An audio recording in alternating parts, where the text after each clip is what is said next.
بسم اللہ الرحمن الرحیم۔ السلام علیکم ناظرین، آپ دیکھ رہے ہیں پوزیٹیو پاکستان اور میں ہوں زاہد بٹ۔ ناظرین آج کئی اہم موضوعات پر بات کریں گے، اس حوالے سے آپ نے اپنا فیصلہ ضرور سنانا ہے۔ آپ کی کیا رائے ہے وہ آپ کی رائے مجھے ضرور اس حوالے سے درکار ہوگی۔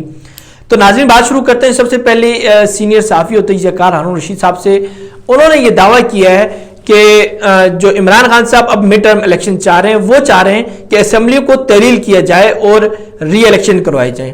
یہ عمران خان صاحب کے حوالے سے انہوں نے یہ دعویٰ کی ہے۔ اب اس کی وجوہات کیا ہیں، اس کے فیکٹس کیا ہیں، اس پہ میں پہلے بھی ایک ویڈیو کر چکا ہوں، کچھ تفصیلات میں وہاں پر بتا چکا ہوں۔ پھر اسد عمر صاحب نے جو بیان دیا تھا اس حوالے سے میں بھی آپ کو بتا چکا ہوں، اس میں بہت ساری باتیں کلیئر بھی ہو چکی ہیں۔ لیکن میں یہاں کچھ چیزیں آپ کو دوبارہ بتاتا ہوں کہ وجوہات کیا ہیں۔ اب عمران خان ری الیکشن کیوں چاہ رہے ہیں، وہ کیوں اسمبلی کو توڑ کر مڈ ٹرم الیکشن کروانا چاہ رہے ہیں۔ اصل وجہ یہ ہے کہ عمران خان صاحب کو اب لگ یہ رہا ہے کہ ان کے کام میں بار بار رکاوٹ ڈالی جا رہی ہے۔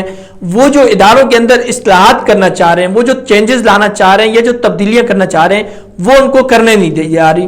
دوسری بات، جو عوام سے انہوں نے وعدے کیے تھے، جن چیزوں کے نام پر انہوں نے ووٹ لیا تھا، جن میرٹس کی بنیاد پر عمران خان کو سلیکٹ کیا تھا یا وہ اس کرسی تک آئے تھے، وہ میرٹس پر اب پورا شاید نہیں اتر رہے۔ ان کے عوام کے ساتھ کیے گئے دعوے ان سے پورے نہیں ہو رہے۔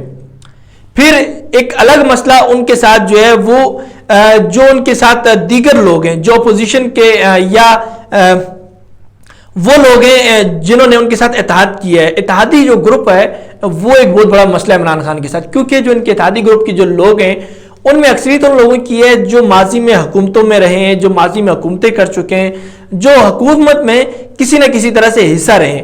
اب وہ لوگ عمران خان کو پریشان کرتے ہیں کہ ہمارے جو کیسز ہیں وہ ختم کیے جائیں، ہمیں ریلیف دیا جائے۔ پھر فنڈز کے حوالے سے وہ لوگ تنگ کرتے ہیں، مختلف مطلب وہ اپنے طریقہ کار اپناتے ہیں۔ جو چیزیں عمران خان جن کی نفی کرتے رہے ہیں، جن کے خلاف بولتے ہیں، وہی چیزیں ان کے جو اتحادی ہیں وہ ان سے کرواتے ہیں اور ان کو مجبور کرتے ہیں۔ اب یہاں پہ عمران خان کی جب سادہ اکثریت نہیں ہوگی تو عمران خان اس بات پر مجبور ہو جائے گا اور ان کو اتحادیوں کی باتیں سننی پڑتی ہیں۔ ان کے جو کیسز ہیں وہ آپ نے ماضی میں بھی دیکھا ہوگا کہ کس طرح سے ان کے جو ہے وہ کیسز ختم ہوتے ہیں۔ کاف لیگ کے حوالے سے بڑا واضح موقف ہے اور یہ دیکھا گیا کہ ان کے جو کیسز تھے ان پر بالکل مکمل خاموشی ہو گئی ہے۔ اس طرح اور بھی دیگر کئی جماعتیں ہیں، کئی لوگ ایسے ہیں جن کے کیسز پر خاموشی۔ یہی وجہ ہے کہ عمران خان کوئی اسٹیپ لے نہیں پا رہے، وہ ان کو یہ لگ رہا ہے کہ شاید میں سسٹم اس طرح سے چل نہیں پا رہا۔ پھر ایک الگ پریشانی ان کے لیے اتحادیوں کے بعد جو وہ جہانگیر ترین گروپ کی ہے کہ جہانگیر ترین نے جو گروپ بنا دیا ہے اس سے عمران خان کافی حد تک ناراض بھی ہیں، پھر وہ پریشان بھی ہیں، وہ ان کی پریشانی کا باعث بھی ہے۔ ان کی حکومت کے لیے بار بار ایک چیلنج ہے، ایک خطرہ ہے، ایک تلوار ہے جو بار بار ان کے سر پر لٹک رہی ہے، اور وہ کب گر جائے، کب جو ہے نا وہ زخمی کر دے ان کو، اس کا کچھ کہہ نہیں سکتے۔ اس حوالے سے بھی آگے چل کر بات کریں گے، لیکن یہ سب چیزیں جو ہے نا وہ عمران خان کو مجبور کر رہی ہیں، پریشان کر رہی ہیں۔ اس لیے عمران خان نے بالکل مکمل طور پر اپنا واضح ذہن بنا لیا، ان کا یہ مائنڈ بن چکا ہے کہ اب مڈ ٹرم الیکشن ہونا ضروری ہے، مڈ ٹرم الیکشن ہونے چاہیے۔ اب ہمیں جو ہے نا وہ اسمبلی کو تحلیل کر دینا چاہیے، ہم اسمبلی توڑ کر ہم ری الیکشن کرواتے ہیں، مڈ ٹرم الیکشن کروا لیتے ہیں۔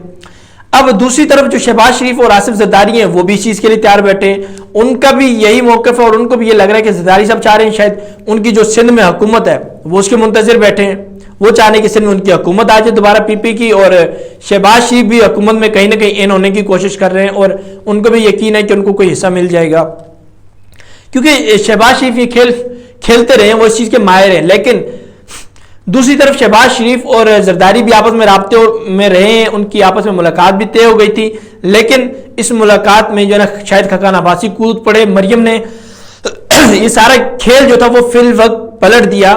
شاید خاقان عباسی نے کچھ بیانات دیے اور اس کے پیچھے مریم نواز تھیں، اور انہوں نے یہ بیانات شاید خاقان عباسی سے دلوائے ہی اسی وجہ سے کہ زرداری صاحب اور شہباز شریف کی ملاقات نہ ہو سکے، یہ آپس میں بیٹھ کر کوئی ڈیل نہ کر لیں، اس وجہ سے مریم کو یہ سب کرنا پڑا اور انہوں نے شہباز شریف کے لیے ایک نیا مسئلہ کھڑا کر دیا اور شہباز شریف کے لیے وہ مشکلات پیدا کرنے کی کوشش کر رہی ہیں۔